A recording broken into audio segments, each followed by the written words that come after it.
ಗದಗ ಜಿಲ್ಲಾ ಕಾರಾಗೃಹದ ಮುಂದೆ ಬಿಲ್ಡಪ್ ರೀಲ್ಸ್ ಮಾಡಿದ್ದ ರೌಡಿ ಶೀಟರ್ ಅಬ್ದುಲ್ ವಿರುದ್ಧ ಎಫ್ಐಆರ್ ದಾಖಲಾಗಿದೆ. ಲಕ್ಷ್ಮೇಶ್ವರ ಪಟ್ಟಣದ ರೌಡಿ ಶೀಟರ್ ಅಬ್ದುಲ್ ಗ್ಯಾಂಗ್ ಮಾಡಿದಂತ ರೀಲ್ಸ್ ಹುಚ್ಚಾಟದ ಬಗ್ಗೆ ಏಷ್ಯಾನೆಟ್ ಸುವರ್ಣ ನ್ಯೂಸ್ ವರದಿಯನ್ನ ಮಾಡಿದೆ. ವರದಿ ಪ್ರಸಾರವಾದ ಬೆನ್ನಲ್ಲೇ ರೌಡಿ ಶೀಟರ್ ವಿರುದ್ಧ ಎಫ್ಐಆರ್ ದಾಖಲಾಗಿದೆ. ಇದು ಏಷ್ಯಾನೆಟ್ ಸುವರ್ಣ ನ್ಯೂಸ್ನ ಬಿಗ್ ಇಂಪ್ಯಾಕ್ಟ್. ಕೇಸ್ ದಾಖಲಾಗ್ತಾ ಇದ್ದಂತೆ ರೌಡಿ ಶೀಟರ್ ಅಬ್ದುಲ್ ಎಸ್ಕೇಪ್ ಆಗಿದ್ದಾನೆ. ಅಬ್ದುಲ್ ಹಾಗೂ ಇರೋರಿಗೋಸ್ಕರ ಖಾಕಿ ಹುಡುಕಾಟವನ್ನ ನಡೆಸಿದೆ. 2023ರಲ್ಲಿ ಪೊಲೀಸರ ಮೇಲೇನೆ ಹಲ್ಲೆ ಮಾಡಿ ಈತ ಎಸ್ಕೇಪ್ ಆಗಿದ್ದ. ಹಲ್ಲೆ ಬೆದರಿಕೆ ಕೇಸ್ ಸಂಬಂಧ ಜೈಲು ವಾಸವನ್ನ ಅನುಭವಿಸಿದ್ದ ಅಬ್ದುಲ್.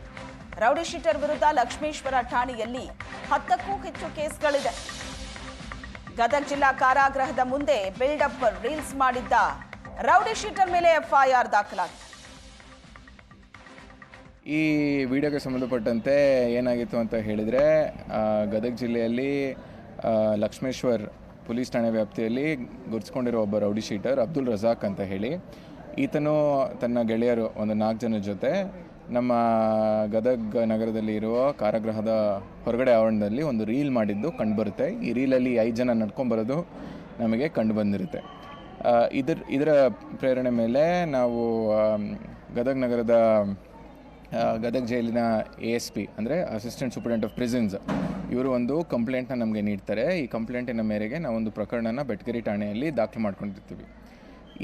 ಈ ಪ್ರಕರಣದಲ್ಲಿ ಅವ್ರು ಏನು ಹೇಳ್ತಾರೆ ಅಂತ ಹೇಳಿದರೆ, ಈ ಪ್ರಿಸನ್ದು ಏನು ಆವರಣ ಇರುತ್ತೆ ಅದ್ರ ಹೊರಗಡೆ ಭಾಗ ಅದು ರೆಸ್ಟ್ರಿಕ್ಟೆಡ್.